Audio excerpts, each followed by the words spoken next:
Amir Temur haqida 100 ta fakt. Amir Temur 1336-yil 9-aprelda Shahrisabzning Kesh viloyatida tug'ilgan. To'liq ismi Amir Temur ibn Amir Tarag'ay ibn Amir Barqul. Amir Temurning qulog'iga azon aytgan Said Amir Kulol u ikki muborak yulduz, Mushtari va Mirrix sayyoralar o'z burchida bir-biriga yaqin kelgan paytda tug'ilganini va bu oliy martaba, kuch-qudratdan dalolat berishini aytgan. Amir Temur o'rta asrlarning davlat arbobi, buyuk sarkarda, qo'mondon, markazlashgan davlat asoschisidir. Eron, Mesopotamiya, Xuroson, Shimoliy Hindiston, Anadolu va Markaziy Osiyo hududlarini o'z ichiga olgan Temuriylar davlatiga asos solgan. Amir Temur ilm-fan, me'morchilik, san'at va adabiyot homiysi. U birorta jangda mag'lub bo'lmagan buyuk qo'mondon sifatida tarixga kirgan. Amir Temur Temuriy sultoni Mirzo Ulug'bekning bobosi hamda Boburiylar imperiyasi asoschisi Boburning katta bobosi bo'lgan. Temurning yoshligi Keshda kechgan. Otasi Amir Tarag'ay Barlos qabilasining beklaridan biri va qabilaning asosiy 5 ta urug'idan birining yetakchisi edi. Onasi Takina xotun Buxorolik. Temurning o'zi onasi qadimgi Eron hukmdori Manuchehr avlodidan ekanini yozib qoldirgan. Otasi Tarag'aybek Temurbekka ot minish, ov qilish, yoydan o'q otishni o'rgatuvchilarni tayin qilgan.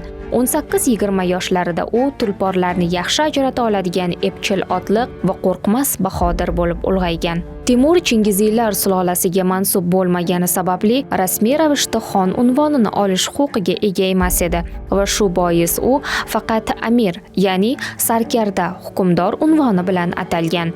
1370-yilda u Saroy mulk xonimga uylanib, Chingiziylar sulolasi bilan qarindoshlik rishtalarini o'rnatgan. Shundan so'ng Temur Ko'ragon nomini qabul qilgan. Ko'ragon so'zi mo'g'ulcha Kurugan so'zidan kelib chiqqan bo'lib, xonning kuyovi degan ma'noni anglatadi. Fors va Turkiy o'rta asr manbalarida Temur Sohibqiron deb ham atalgan. Bu so'zning asl ma'nosi ikki sayyora birlashgan paytda tug'ilgan inson deganidir. Temurbekning opasi Qutlug' Turkon og'o va singlisi Shirinbeka og'o edi. Ular Temurbekdan oldin vafot etishgan va Samarqanddagi Shohizinda majmuasidagi maqbaralarda dafn etilgan. Temurning yana 3 nafar ukasi Jo'ki, Alimshayx va Suyurg'atmish ham bo'lgan. Temurbek islom dini bilimlariga tayanib yurishlar qilgan va o'zini islom qilichi sifatida taniltirgan. Islom dinini yoyish yo'lida qilgan yurishlaridan keyin Abu Fotih nomini olgan. Izmir qal'a qamalida katolik gospitalyerlarini, Gurjiston, Gruziya nasroniylarini bir necha bor yutishi ortidan Abu G'oziy otini olgan. Ibn Xaldun, Hofiz Shiroziy va Hofiz Abru kabi olim va shoirlar bilan muloqotda bo'lgan. Temur Chig'atoy tilini diplomatik yozishmalarda qo'llangan mo'g'ul va fors tillarini bilgan. U zabt etgan barcha hududlar orasida Xorazm eng ko'p ziyon ko'rgan. Chunki bu o'lka Temurga qarshi bir necha bor isyon ko'targan. 1362-yil Sistonda Malik Qutbiddin dushmanlariga qarshi bo'lgan to'qnashuvda Temur o'ng qo'lining 2 barmog'idan ayrilgan va o'ng oyog'idan og'ir yaralangan. Shu sababli u umrining oxirigacha oqsoq bo'lib qolgan. 1364-yilgacha Temur va Husayn amirlar sifatida Amudaryoning janubiy sohilidagi Kahmart, Dargaz, Arsif va Balx hududlarida yashab, mo'g'ullarga qarshi partizan urushi olib borishgan. Amir Temur sipohlari tarkibi turli-tuman bo'lib, harbiy xizmatga bir necha ming ayollar ham jalb qilingan. 1364-yilda mo'g'ullar Mo'ron-Nahrni tark etishga majbur bo'lgan. Mo'ron-Nahrga qaytgan Temur va Husayn Chig'atoy sulolasidan bo'lgan Kobul shohni taxtga o'tkazgan. 1365-yil 22-may kuni Chinoz yaqinida Chirchiq daryosi bo'yida Temur va Husayn qo'shinlari bilan Ilyos Xo'ja qo'shinlari o'rtasida tarixga Loy jangi nomi bilan kirgan qonli jang bo'lib o'tgan. Amir Temur hokimiyat tepasiga kelgach, dastlabki vaqtlardayoq mamlakatda ro'y bergan og'ir iqtisodiy tanglikni bartaraf qilish uchun eng avvalo soliq tizimini tartibga solgan. 1370-yilga kelib, G'arbiy Chig'atoy ulusi ustidan nazoratni qo'lga kiritgan. O'sha yerdan boshlab Temur bir qator harbiy yurishlarni amalga oshirib, Oltin O'rda xonlarini, Misr va Suriya mamluklarini, yuksalib borayotgan Usmonli imperiyasini, shuningdek Hindistondagi Dehli sultonligini mag'lub etgan va shu tariqa islom olamidagi eng qudratli hukmdorga aylangan. Ushbu fathlar Temuriylar saltanatining barpo etilishiga olib kelgan.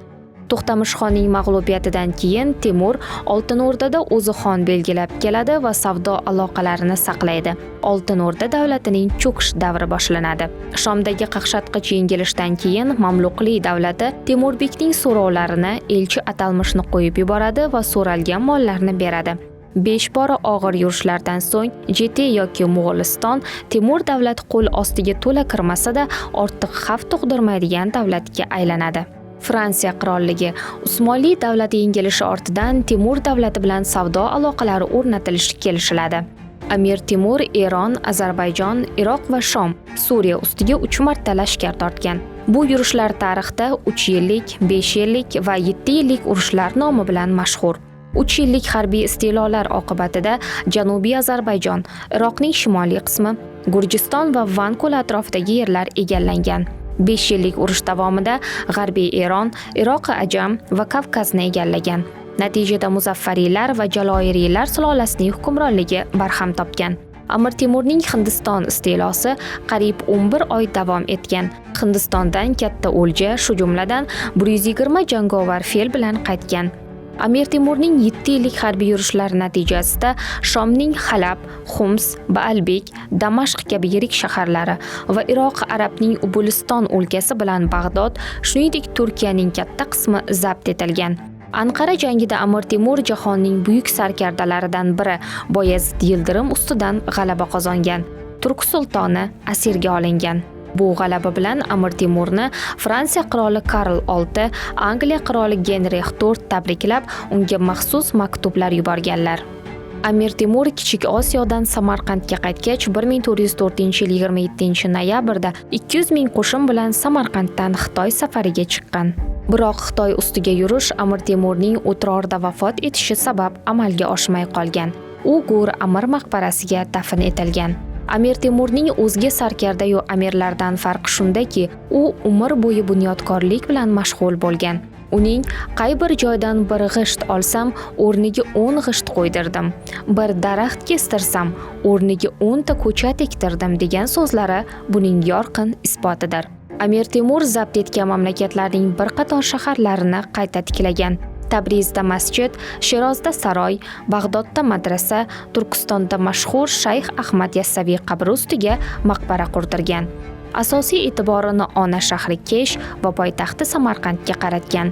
Amir Temur hukmronligining ilk davrida Kesh shahrini poytaxtga aylantirish niyatida bo'lib, uning obodonchiligiga katta ahamiyat bergan. Bu yerda mashhur Oqsaroy qad ko'targan.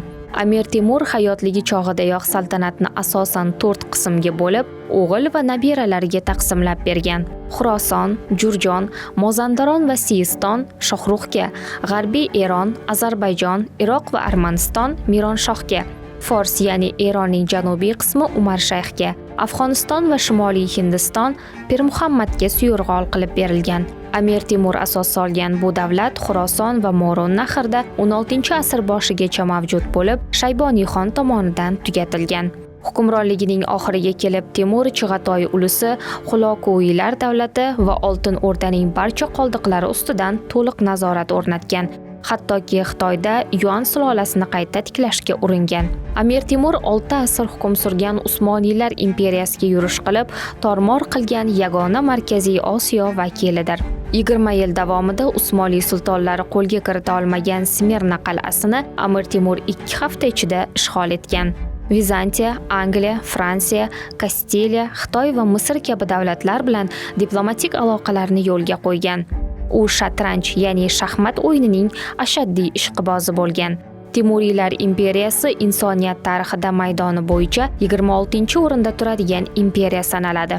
Temurga tegishli mashhur Rubin toshi Londonda, uning qilichi esa Tehron muzeyida saqlanadi. Mashhur mutafakkir Ibn Xaldun Temurni o'sha davrdagi boshqa hukmdorlar uddalay olmagan ish, musulmon dunyosining katta qismini birlashtirgani uchun yuksak baholagan. Uning davlat boshqaruv tamoyillari, harbiy mahorati va adolat qoidalari bayon etilgan Temur tuzuklari asari mashhur. Temurning jasadi 1941-yil 19-iyunda maqbarasidan chiqarib olingan va uning qoldiqlari sovet antropologlari Mikhail Gerasimov, Lev Oshanin va Zizenkova tomonidan tekshirilgan. Gerasimov Temurning bosh suyagi asosida uning qiyofasini tiklagan va uning yuz tuzilishida odatiy mongoloid xususiyatlar, ya'ni zamonaviy tushunchadagi Sharqiy Osiyo elementlari mavjudligini aniqlagan.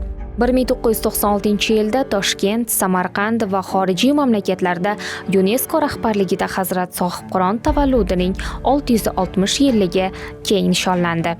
Toshkent, Samarqand, Shahrisabz va boshqa shaharlarning markaziy maydonlarida Amir Temur haykali o'rnatildi.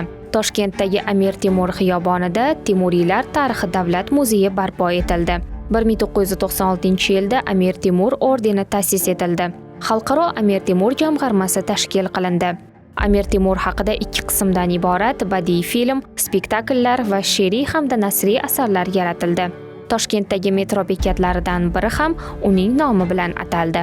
500 so'mlik banknotalarda, 100 so'mlik tangalarda Amir Temur siymosi aks etgan. 2019-yilda O'zbekistonda Temurbeklar maktabi harbiy akademik litseylari faoliyati joriy qilindi. Joriy yil Amir Temur tavalludining 690 yilligi nishonlanmoqda.